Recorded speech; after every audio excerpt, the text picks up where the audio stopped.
तर आज बनवलेले ओट्स कुकीज हे बिना मैदा, बिना साखरेचे सुपर हेल्दी असे. तर चला बघूया कसे बनवले. तर इकडे मी 1 कप आणि 1/4 कप असा ओट्स भाजून घ्यायचे. तर इथे आपण जे रेग्युलर ओट्स वापरतो तेच घेतलेत. ह्याला छान असे भाजायचे 2-3 मिनिटं. तर आपले हे ओट्स भाजून झालेत. त्याच्यानंतर आपण इथे ड्रायफ्रुट्स भाजणार आहे. इथे मी 10 बदाम आणि 10 काजू घेतली त्याला आपण भाजून घ्यायचंय. आता सगळ्यात आधी ओट्सला आपल्याला मिक्सरला वाटून त्याची एकदम बारीक अशी पावडर करायची म्हणजे त्याचं पीठ तयार करायचंय. तर असं आपलं हे पीठ तयार झालंय. आता आपण काजू आणि बदामची पण अशीच पावडर करून घ्यायची.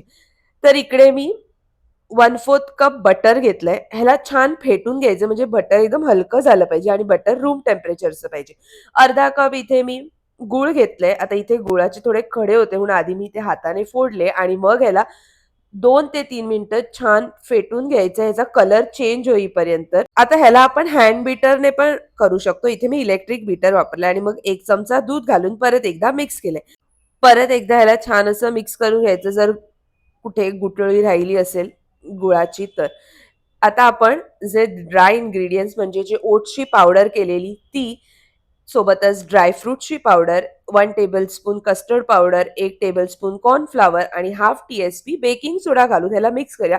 इथे मी वेलची पावडर घालते 1/4 टी-एस-पी. आपण इथे व्हॅनिला एसेन्स पण घालू शकतो. आता ह्याला सगळ्याला आपल्याला बटरच्या ह्याच्यामध्ये मिक्स करून घ्यायचंय आणि छान याचा असा गोळा तयार करायचा. सोबतच इथे मी अक्रोड आणि ग्रेटेड चॉकलेट घातलंय. हे आपल्या आवडीनुसार घालायचं.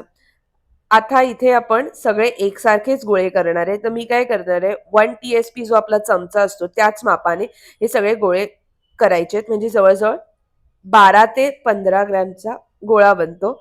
आता ह्याला सगळ्यांना बेकिंग ट्रेवरती ट्रान्सफर करते. थोडंसं चपटं करून ट्रेमध्ये ठेवून द्यायचं आणि ह्याला आपल्याला 15 मिनिटं 170 डिग्रीवरती बेक करायचे आणि तयार होतात आपले हे ओट्स चॉकलेट कुकीज. ह्याला थंड झाल्यावरती आपण सर्व्ह करायचे.